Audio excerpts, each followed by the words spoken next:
ประเทศลุงเซนาเราพิจารณาลุงเอง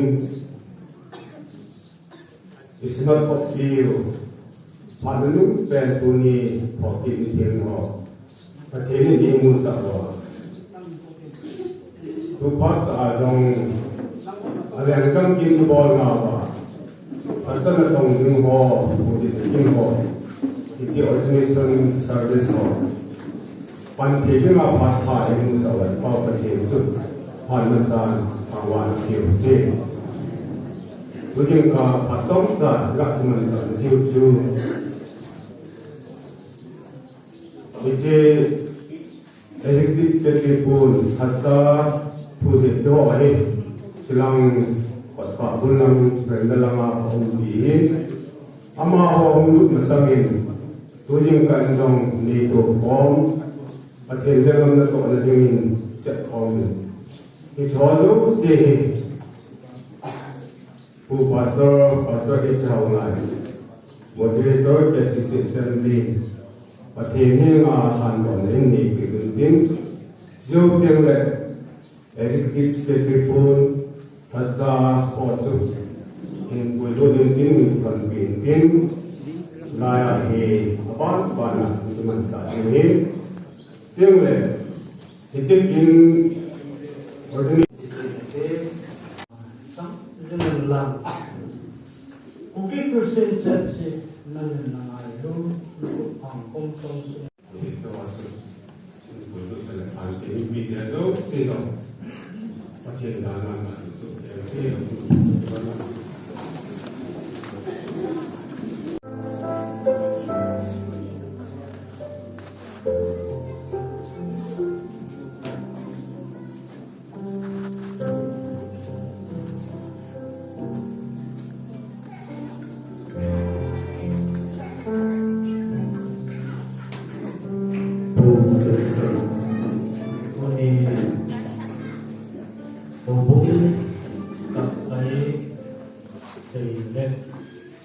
KCC Assam Synod di Lhanghoi yang pinilai sampai wujud pakai baca di supi mau jadi nama nanti kibol di karena Pro Pastor Ravi na Ordain Christian Church minister aku Ordination pastor ini Dekon Nalchunung Lhanghoi Christian Church Khoppi Dekon Lalping Thang San Sitlhou Christian Church Khoppi Dekon Thempu Ordain Christian Church Khoppi Dekon Khoppi Tunggal Kolza Christian Church Khoppi Amahon Changi Nama Thempu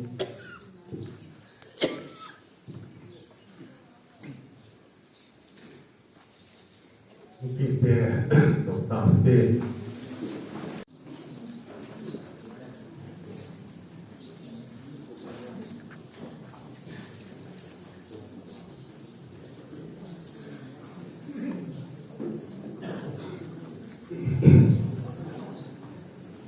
Pasien tua umum, Diphu meeting boleh, Timothy kenal ya, anak anak jun, boleh hilang, orang lampai nonton, atau apa, ada ini tak boleh, sen, punya dalam supi, misa, minga boleh. Nato pa pasien nang kamating anu duwari ipala ane ba no na yung join itabang pasien tingbuan nga mapa ito dalun mawazo sila pa pasien to ave tangwa na piti ite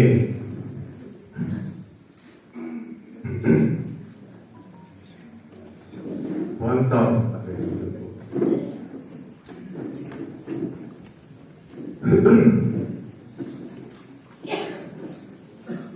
Brother Sitlhou, before God and the congregation, I want to ask you a few questions about your call to the ministry of God and your profession of faith. So, please answer it without hesitation. The first question is, do you believe the oneness of God the Father, Son, and the Holy Spirit? Yes, I do. Thank you. And do you really accept Christ Jesus as the personal Savior Yes, and Lord? Are you willing to walk holy ordinances and also to grow up and care for God's people according to the teaching of the Bible? Yes, I do. Thank you. Brother, for all these commitments of yours to Christ, Pastor Sitlhou, Moderator KCC Assam Synod and servant of God, ordained you to be full-fledged pastor in the name of God the Father, Son, and the Holy Ghost. May God bless you in the future ministry.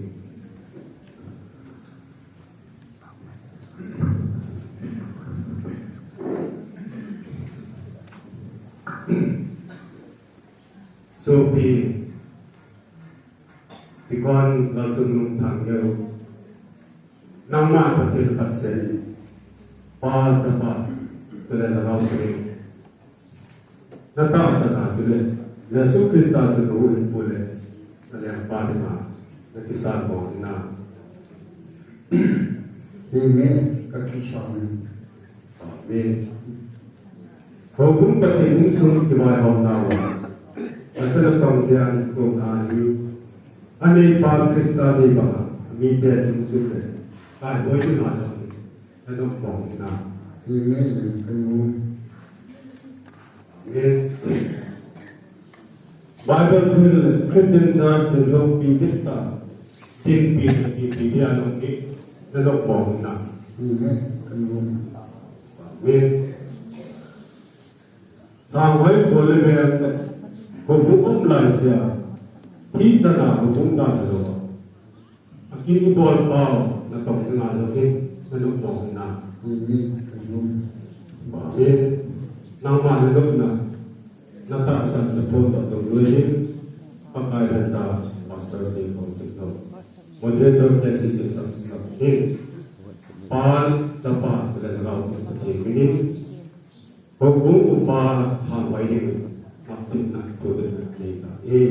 Pagkakinin na paan sa pagkakain.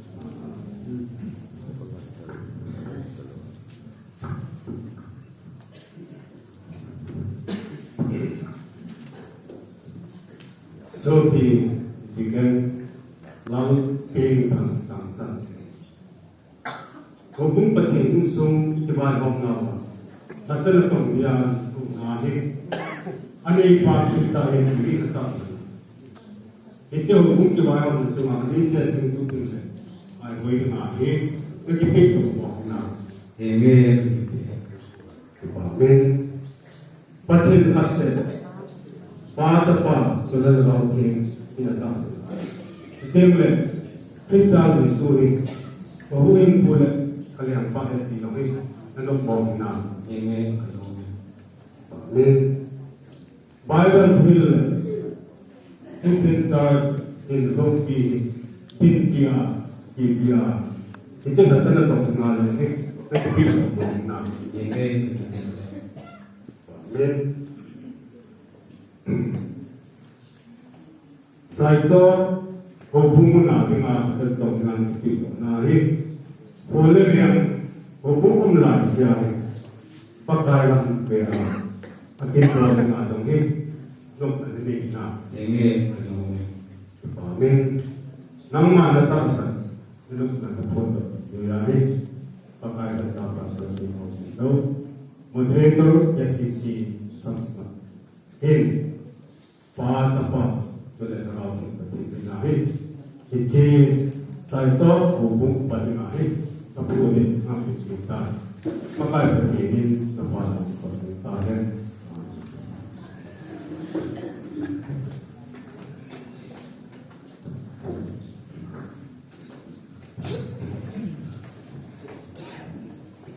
Sopi Yendun Thempu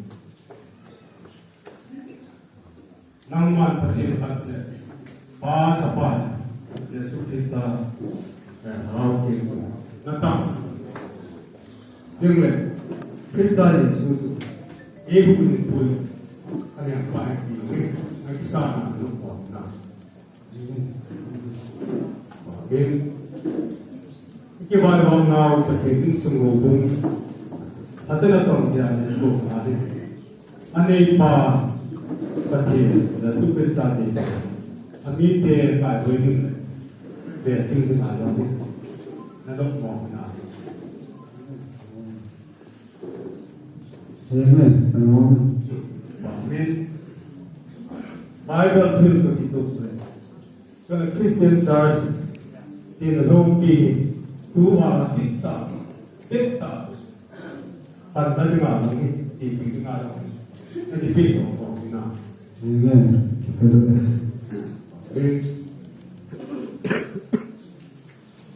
Mulai oleh hubung Malaysia.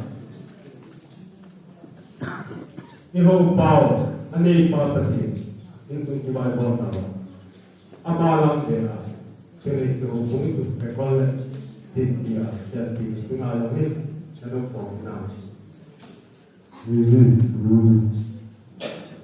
Amen. Sopi nama dong, nanti asal, senang tak? Duyai, pakai jasa, pastor Sitlhou, Moderator KCC Assam Synod, hit, pa, dapat, kena kau finalis, boleh Kristen sarasa, buku kepada finalis, kita. Pakai begini sepanjang suatu tahun. Amin.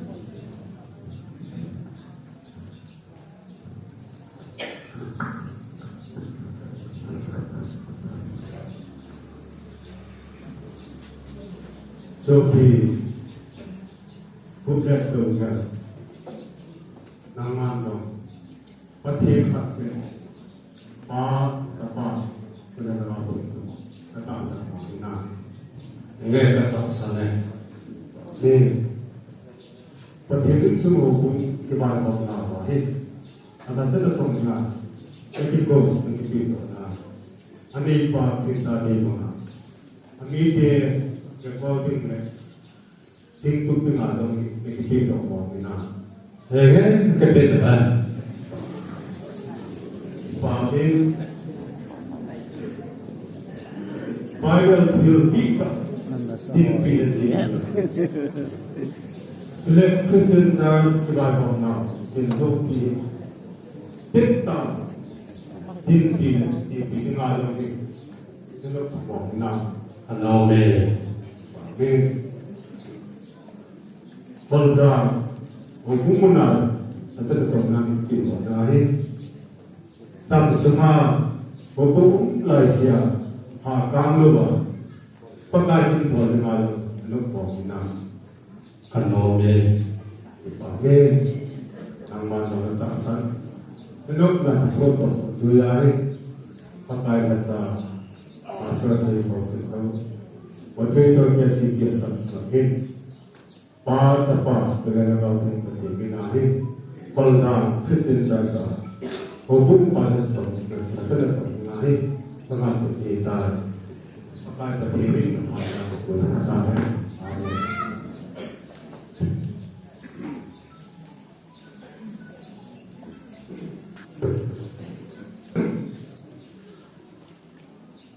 Tuan, walaupun pertimbangan adalah sabtai yang tidak terpilih penting depan mana penting.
Tung Sitlhou Ordona din set rin na magkatam na isang tuwi muna. Imang tatin pakay ng matapani mo sa rin. Tung sa aponin in Twitter. Tuni ikununong pen. Natokit ni Lupita ni Musman pakay. Nakin Lupi, takin til Lupita. Nalenggam at natong nga. Sopi, minga hon pakay. Ipal na katog na ay ninaw. Ipalin pakay. Nang makin bodingin nalasan ima. Aloha, alam pakay. Naminzalin pudot na. Ampit na. Kanin. Ito bang papa, palogi ni tanda rin daw. Avian ng logi kan pambagin ni. It's ordination service. Amazing gente. Pakai kalau ting ni kui nau le bung hing ti le ti pat cek na. Ai za lin. Pakai patin chu lo pi le pa sa jang lang. Christian Church Assam Synod mai on no juba. Dunia Ordain Bor certificate. Ila ko na di rin. At sa kimbol na lama committee pakai tam yung jang le. Asay penale Go to the pastoral committee again, assistant moderator who sit hanging pastoral committee chairman who jawab hindi him sin Lhanghoi katik who Christian Church Synod Assam from certificate of ordination. This is to certify that Prof. Pastor Ravi Sukna has been found satisfactorily on his experience, called to the ministry, and in view of Christian doctrine, thereby publicly ordained as pastor for Lhanghoi Christian Church on this Sunday, the 20th day of February, in the year of our Lord 2022, by the Christian Church Synod Assam, at the 44th session of the Synod meeting held at Lhanghoi Christian Church. Assistant Moderator Pr.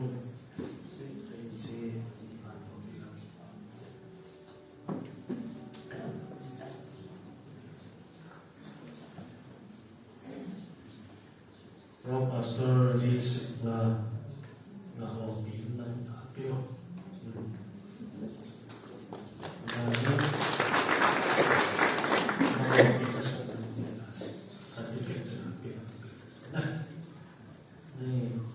Upat tampil, lalu sebelum panggil Lhanghoi Christian Church, papi itu certificate.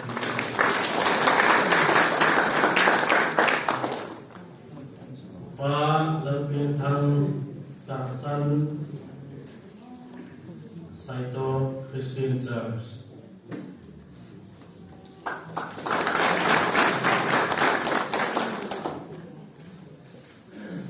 Abahin upa Hindu Thempu Ordain Christian Church.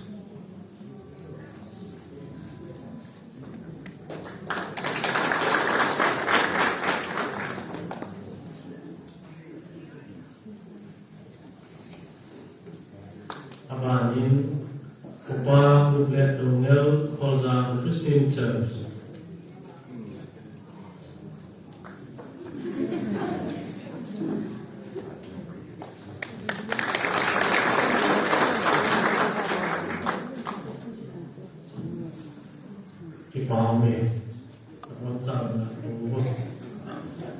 Tusingka Ordination Service tinga unsur cuma kuna sukilaw kung kaya ko mo si Christian Church Assam Synod kayo hindi mo be akipa ito tilko na to si pa panin sa kante.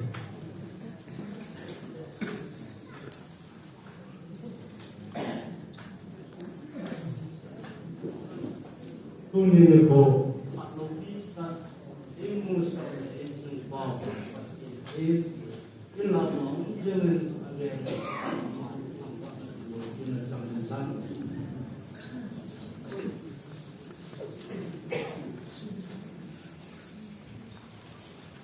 Masaperin somli rin na uki% ke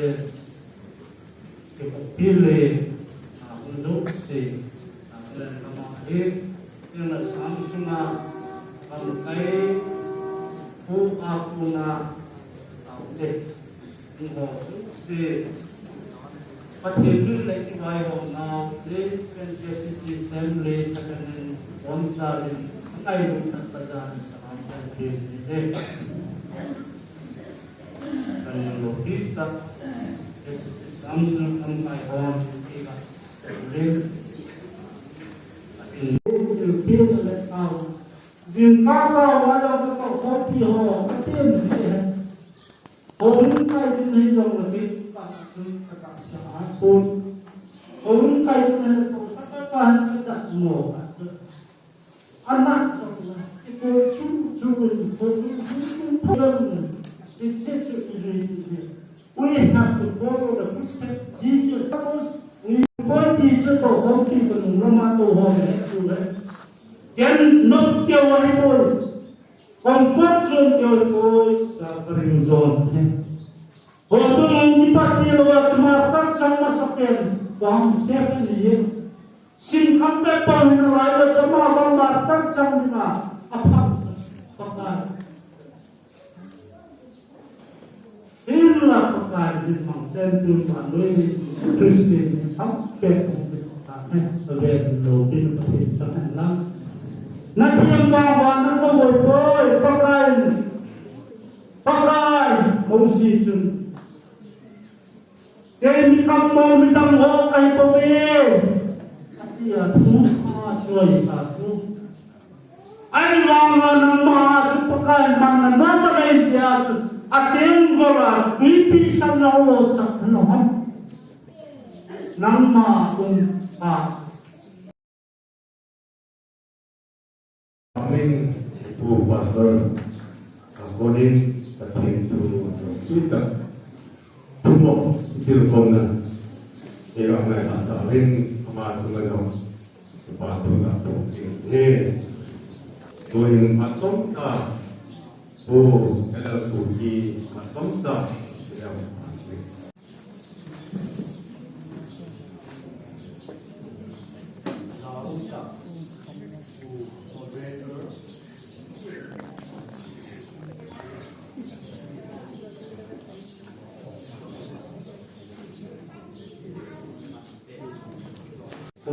Moderator KCC Assam Synod,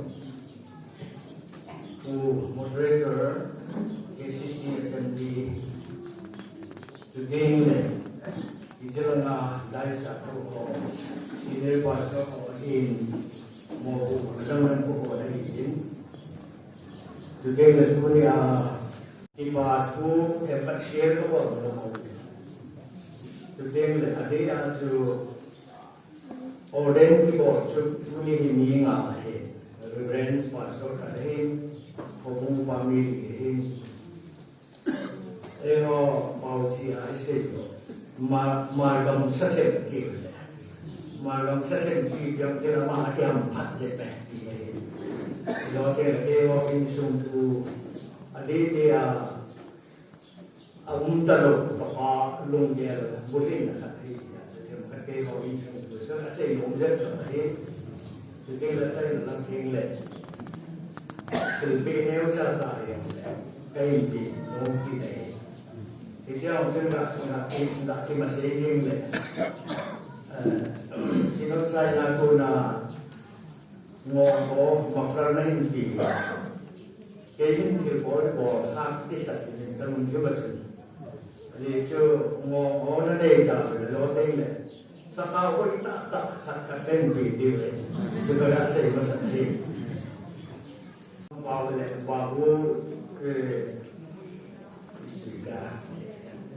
leken memori kilo sedikit. Kita ni kopi, tak disay dok kayo ang ini. Leken tak kilo ini ina saya. Bahu leken ini juga ngampau ini. Aman juga amin bukan. Amo ako, yung katilang ahile, ana sinnem de last my 6 si managi. Ay laloy Ordain Prince of the Yasin Ordain. Kaso may kumusta tayo, mahalala na mga pasok ni tayo. Kasi nina, dahil mo, yun minister po ay atin din. Kukhan natin yan yun, yung mga pala natin din ay, yung sa tiyong tayo yun ako, ay natipang din. At ito lang,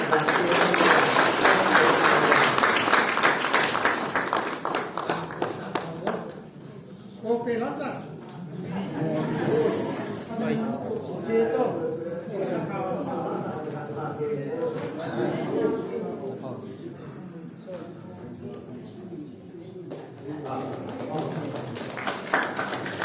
tapi kuning mo daw yung happy namin. Wala na yung mga tao.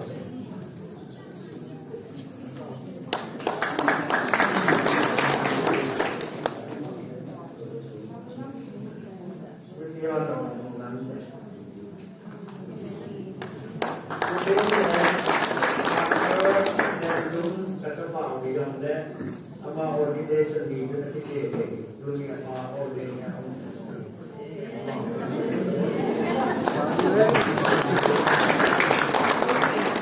Siyempre, ano nga kasi hindi sila kumakain, hindi po nakaloy na mong kina. Ay, na po yung tamang hindi ka, nakikita mo.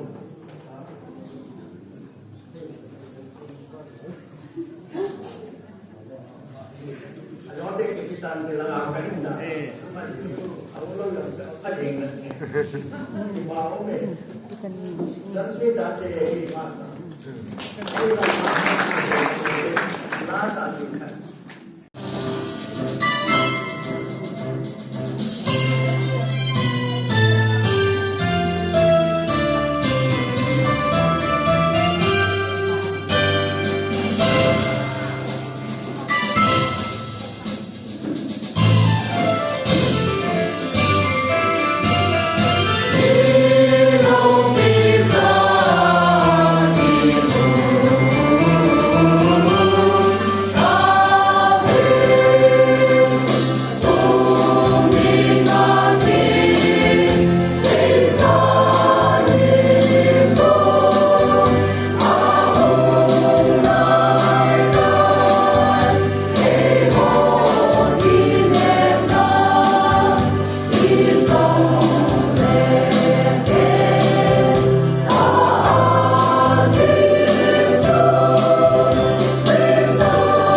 hin ngai tu na Yesu Krista patna tele lagao te to pina le kai we le ta chun o bumi te chun tu to mo sit na chu jing ta hen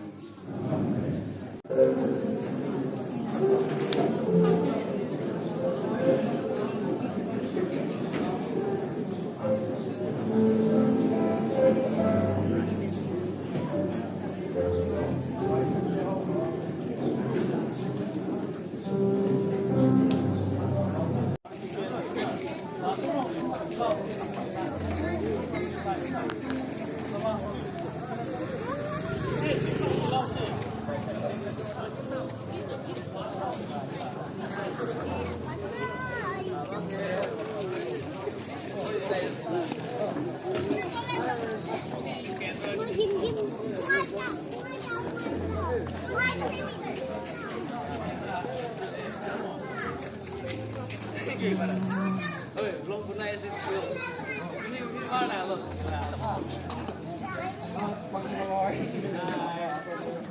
Banglo. Banglo, 6 km 800 线。